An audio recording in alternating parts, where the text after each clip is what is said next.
start to block. Enemy and friend is not an option. We all listen now, we go dance and talk. Things are like I'm on Team beam style, kicking dreadlock style. Eh bien salut tout le monde, c'est Saburo. Alors aujourd'hui on se retrouve pour une vidéo SCP. Cette vidéo a été choisie par vous. Vous avez choisi SCP-527. Alors ce SCP est tranquille, il est libre. Alors on va voir ça après. Mais SCP-527 est un humain avec une tête de poisson. Alors le nom du poisson est assez compliqué, on va devoir le lire après, je vais peut-être galérer à le dire. J'espère pour moi que je vais bien savoir le dire. Et il a deux noms, alors on verra ça après. Alors le SCP a un chapeau et un costume. Alors c'est un humain comme nous, avec une tête de poisson. Il sait parler comme nous et tout. Alors SCP-527 est dans la classe Euclide. Procédure de confinement spéciale. SCP-527 doit être contenu dans un domicile pour humanoïdes standard au site 19. Aucune autre procédure de confinement n'est nécessaire. Alors là, le SCP n'est pas obligé d'être confiné, enfin c'est pas très dur à le confiner. Par exemple, il y a des SCP où on doit lui jeter de l'acide pour qu'il est tranquille et après l'enfermer. Lui, il est tranquille, il est libre, il peut bouger, il peut sortir de sa cellule, de se balader un peu partout. Alors, description, SCP-527 est un humanoïde mâle mesurant 1,67 m. Il est biologiquement normal, à l'exception de sa tête qui est celle d'un Puntius semifaciolatus ou barbu doré. Alors je vous ai dit que le nom était assez compliqué, ou barbus doré, c'est beaucoup plus simple. SCP-527 se montre aucune autre propriété anormale.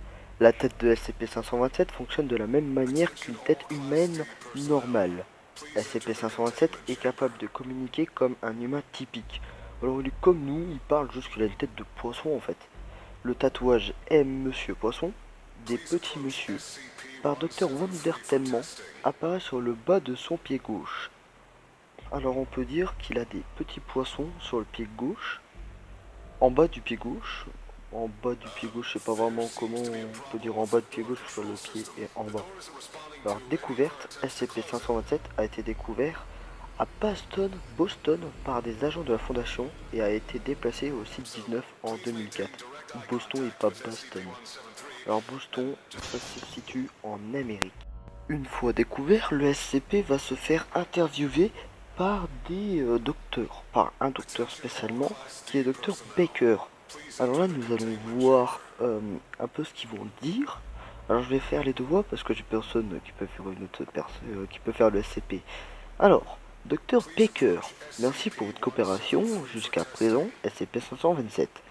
Nous allons utiliser cette interview pour mesurer d'une certaine façon vos comportements potentiels anormaux que nous ne pourrions pas deviner.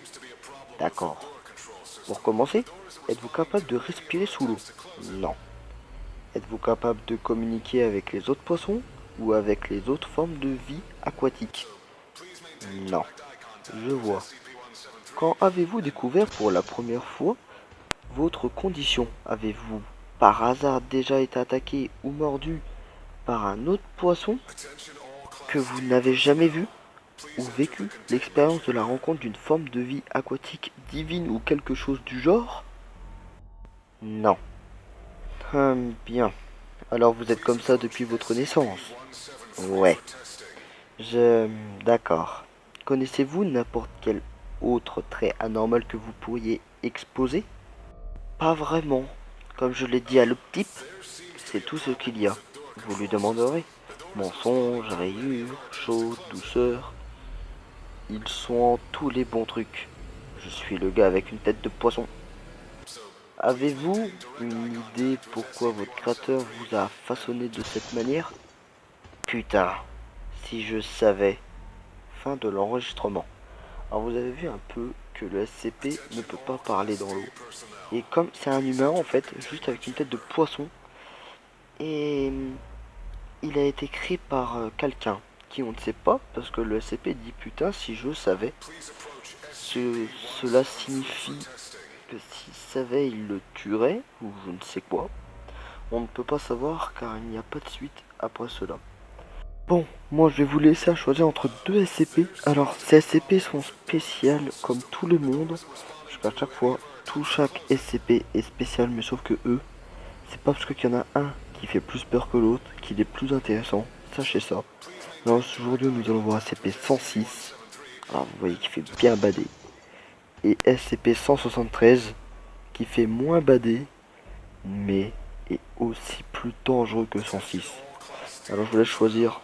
Moi je vais vous laisser. J'espère que cette vidéo vous a plu. N'hésitez pas à vous abonner, à liker, à activer la cloche de notification. Je vous dis à la prochaine. Ciao.